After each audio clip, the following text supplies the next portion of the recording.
Assalamualaikum warahmatullahi wabarakatuh. Salam sejahtera. Mulai minggu ini pelajar-pelajar sekolah yang tidak lagi dibenarkan belajar secara bersemuka, kecuali mereka yang akan menduduki peperiksaan SPM dan STPM dan STM, Sekolah Tinggi Agama, dibenarkan ke sekolah. Sementara pelajar-pelajar lain di apa ni? So tahun ni kita tak nampak hiruk pikuk pelajar-pelajar tahun 1 di sekolah rendah. Semua duduk di rumah, pakai apa ni, headset semua. Bagi yang di bandar okey lah, ada kemudahan akses, ada laptop, ada tab, ada handphone. Tapi bagi pelajar-pelajar di luar bandar, kemungkinan besar apa ni, kemudahan ini tak ni, mungkin kita rasa memang Kementerian Pendidikan tahu hal ini, pantau hal ini. Tapi yang apa ni, yang quite interesting ini disandarkan. Ini ada seorang pelajar tahun 4 yang terpaksa pergi ke kebun kelapa sawit naik motor dengan bapaknya. Mungkin dia tahun 4 mungkin tak naik motor lagi, dan meletakkan handphonenya di motor itu untuk apa, kelas online-nya. Sebab dekat rumah dia, keliling rumahnya tak ada akses internet. Macam mana nak belajar? So ini macam itulah Viviana tu, pelajar Universiti Malaysia Sabah, yang terpaksa buat pondok atas bukit dengan ribut hujan apa semua. Selepas episod itu, rupanya keadaan masih tak berubah. Nothing change. Ditambah lagi dengan keadaan politik. Ahli politik sibuk dengan berpolitik. So benda-benda ini diabaikan. Nasib masa depan generasi muda. Itu kita belum cerita yang tak ada laptop, tak ada tab, tak ada handphone, yang orang-orang miskin di luar bandar. Jadi mereka tidak mempunyai peluang yang sama dengan pelajar-pelajar di bandar. Kesian, menyedihkan, memilukan. Sementara kita hari-hari dihidangkan dengan berita politik.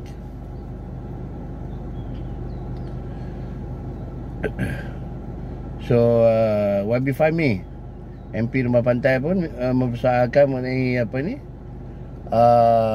kelulusan bajet untuk 150,000 laptop yang disumbang oleh GLC, syarikat-syarikat swasta. Bajet ni telah diluluskan dalam apa ni, pembentangan hari itu. So ditanya kenapa tak diagihkan, atau sudah diagihkan atau belum diagihkan, kita tak tahu. Senyap aja. So ini adalah masa yang sesuai ya. Sebab pelajar-pelajar terpaksa belajar daripada rumah. So jangan buang masa lagi. Tapi yang satu lagi yang bukan nak kata lucu lah, tapi memang betul lah. Orang kata sekarang kalau nak bantuan, just tag a video, start a video, semua dapat. Sakit ke, rumah bocor ke, banjir ke, orang sakit ke, kereta jenazah ke. Ini video kata, dia terima lebih 40,000 permohonan untuk tablet tu, komputer tablet tu, dari pelajar-pelajar. Sekarang baru beli 100 baru ni dalam dia punya pickup truck, tengah mengagihkan. Dan dia minta maaf kalau dia tak dapat memenuhi semua permintaan. Subhanallah. Yalah, dia Tuhan beri rezeki pada dia, alhamdulillah. Kalau nak through kerajaan ni banyak protokolnya, banyak red tape-nya. Dia dapat, ada duit, dia beli, ataupun ada orang sumbang pada dia, alhamdulillah. So mereka yang nak ni apa ni, tab ni, boleh hubungi 017 587 0294 pada tim ABDU. Semoga dipermudahkan usaha ini. Ya, itu dia, kalang kabut masuk mengharung air, banjir. Tak ramai pun nampak politician yang pergi ke tempat-tempat banjir. Takut hilang jawatan mungkin. So dia orang duduk di tempat masing-masing, takut kawasan mereka hilang. Bahkan dengan krisis politik, tak kira parti mana pun. So tahniah Ustaz. Jangan indahkan apa yang orang kata pasal Ustaz.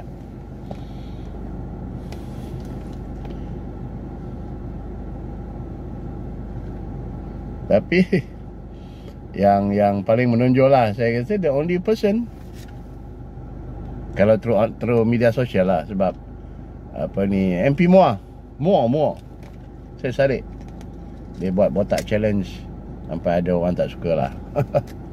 Tapi dia the only MP yang nampak distribute laptop melalui sumbangan orang ramai di kawasan Buah bagi pelajar-pelajar. Ya, lain cerita je. Walaupun memang Syed Saddiq, YB Syed Saddiq memang dah frust dengan situasi politik. Daripada bersatu keluar buka muda pula tak boleh register. But dia buat kerja dia as an MP, bukan as a person megang jawatan apa-apa.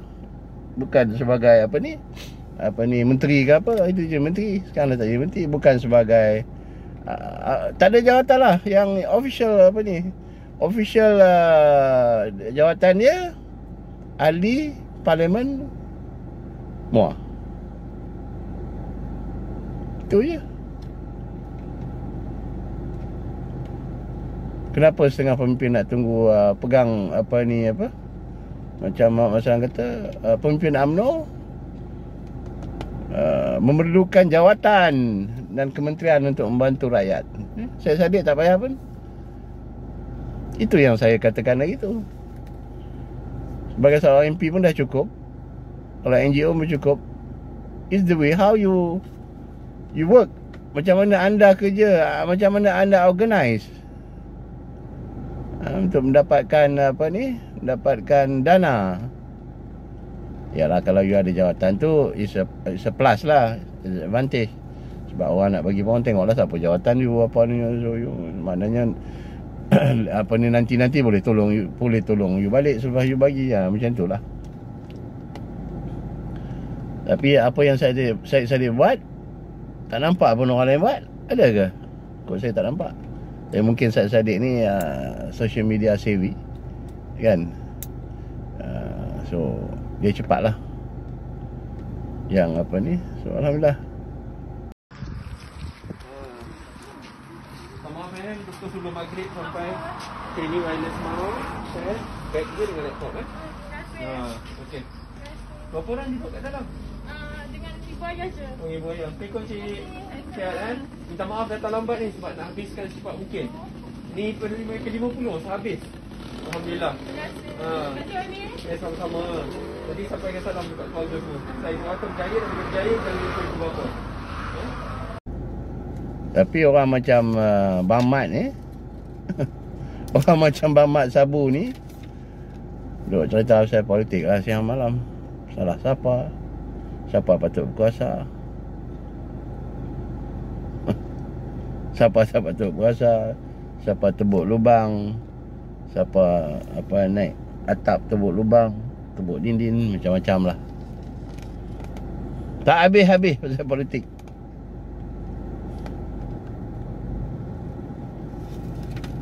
Nah, dulu ni Kelantan ni diperintah oleh PAS sejak tahun 59. Perikatan, kemudian Barisan Nasional cuba nak rampas Kelantan melalui pilihan raya, tak boleh. 59, 64, 69, 74 PAS bersama Barisan Nasional. Kemudian tahun 78 PAS memerintah. Jadi adalah krisis di Kelantan ni antara Puak Datuk Mat Nasir dengan Puak Datuk Asri. Adalah tunjuk-tunjuk perasaan biasalah, kecil-kecilan, yang di antaranya terlibat termasuklah Ibrahim Ali. Maka pada waktu itu dihantarlah Zaman Khan polis waktu itu untuk amankan Kelantan. Keadaan dah agak aman dah, kemudian diisytihar darurat melalui parlimen. Waktu itu Datuk Asri Presiden PAS. Jadi dia keluar daripada Barisan Nasional, lawan akta darurat dalam parlimen, dan dia hilang jawatan menteri waktu itu, Menteri Tanah dan Wilayah. Dan PAH keluar daripada Barisan Nasional kerana menentang darurat. Jadi ini lepas darurat tu lebih kurang dalam bulan 11, bulan 12, bulan 1, bulan 2, menteri, timbalan menteri datang resmi tu, resmi ni, kempen tu, kempen ni. PAH tak boleh kempen. Datanglah, tarik darurat buat pilihan raya. Tu yang PAH tinggal 2 kursi tu. Jadi darurat ni memang memberi peluang kepada mereka yang berkuasa untuk bergerak, tapi hak lain tak boleh bergerak. Jadi darurat ni memang buruklah satunya penguasa pemerintah yang gunakan kesempatan. Okey, so lagi soalan. Hak mana Tok Sokong darurat ni dia menentang kerajaan, dia menentang sultan ke? Ini pendapat yang paling murahan. Akhirnya ni cabuk punya pandangan. Takkan Datuk Asri dan PAH waktu itu menentang raja.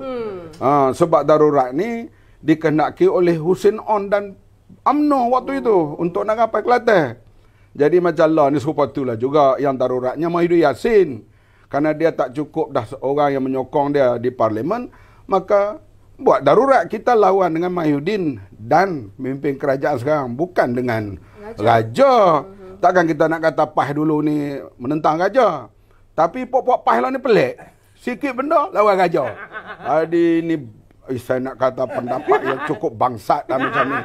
Mereka berselindung di balik itu. Sebenarnya darurat ini darurat pemerintah yang dah tak cukup wibawa dan hilang kewibawaan.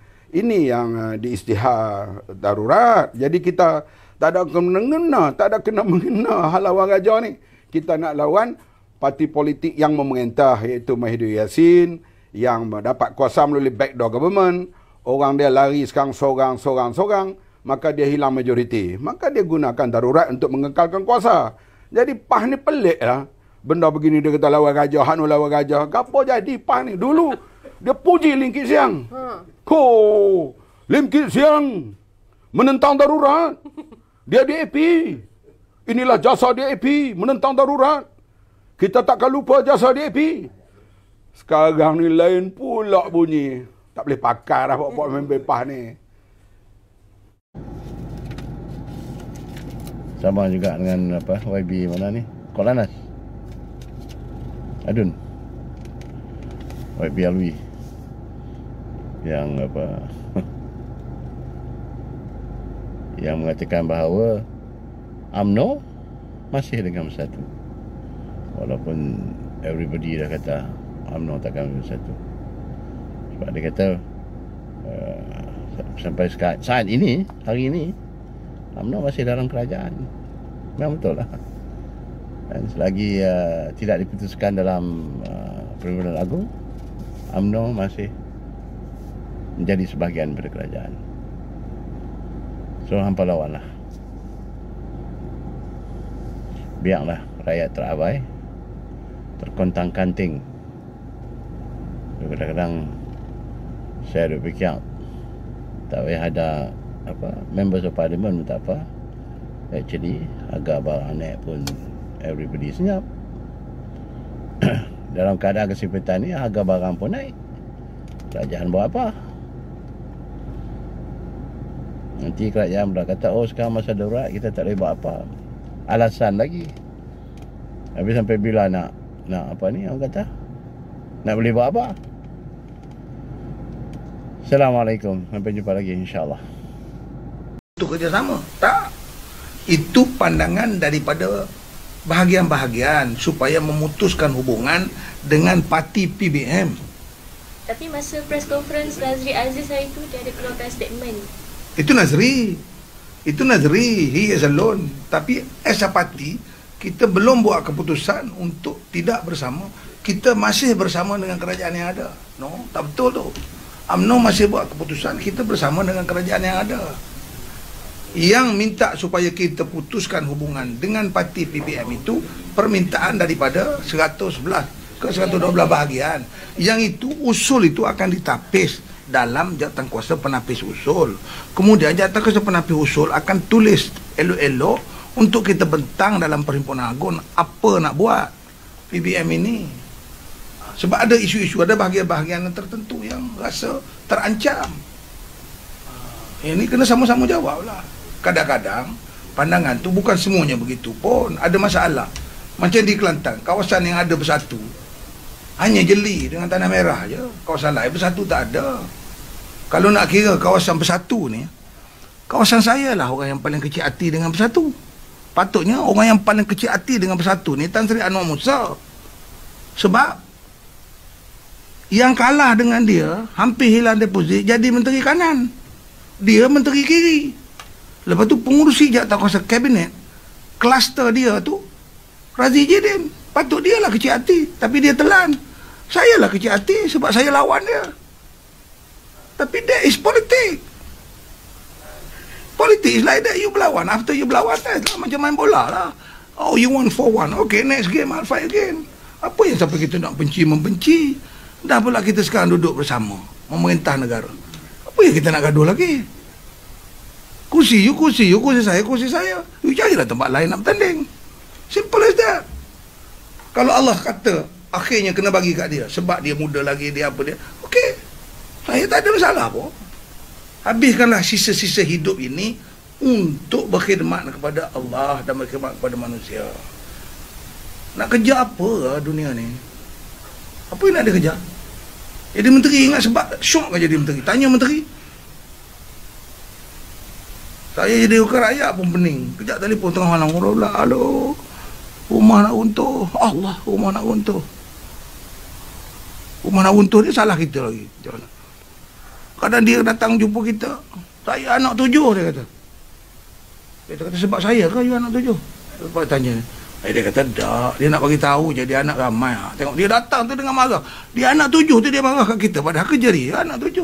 Tapi itulah manusia, apa kita nak kecil hati? That is part of life. Jadi menteri, so big responsibility tau. Ingat ayat saya tadi, dia akan ditanya besok, kamu buat apa? Sebagai menteri jawatan ini, apa kamu buat? Kamu tahu tak apa berlaku? Tak jawab, tak boleh jawab. Saya nak pergi menghadap yang di-Pertuan Agong, nak menghadap raja, nak pergi terima anugerah ni. Punya cek baju, punya baca, pakai duduk baju mana. Tu nak terima anugerah. Besok kita nak menghadap Allah, nak dihukum. Nak menghadap tu nak dihukum. Nak menghadap terima anugerah tempat kita dah menggigil, nak dihukum, kita tak takut ke? Berebut nak jadi pemimpin.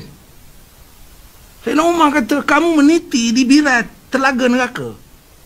Tak payahlah nak berebut jadi pemimpin. Tapi kalau dah terpilih, janganlah tanggungjawab tu. Itu Sayyidina Umar pesan tu. Jangan ada lagi keluarga aku, anak-anak aku jadi pemimpin. Sebab aku ni dah hampir dengan pintu neraka. Dah hampir. Umar tu mengatakan dia hampir dengan neraka. Apa kita berebut nak jadi pemimpin? Aku nak jadi Perdana Menteri, aku nak jadi menteri. I will say my food for you. No. What is this? What kind of leader do we have? We want somebody yang bertanggungjawab. Kalau dah kena tanggungjawab, buatlah. Buat tidak maksimum. Bukan macam itu. Jadi pemimpin UMNO ni perjuangan. Saya boleh. Saya pilih perjuangan sebab saya tengok UMNO struggle daripada awal. Daripada sebelum merdeka. Daripada sebelum merdeka. Akhirnya kita jadi orang Melayu seperti ada yang sekarang. Apa yang berebut? Maki orang tu, maki orang ni. Tulis surat tu, tulis orang ni bodoh. Apa? Who are you? Buka ayat orang lagi. Besok cakap agama orang main. Pergi umrah tiap-tiap tahun. Tak boleh. Orang Melayu duk harap mana nak keluar pemimpin baik ni. Mana nak keluar? Orang Melayu duk berdoa. Bila nak keluar? Betul tak? Betul. Kalau saya boleh bercakap dah Pertuan Agong kali ni, tapi saya tak boleh bercakap, saya Melayu tinggi. I will express this. Sedih tengok pemimpin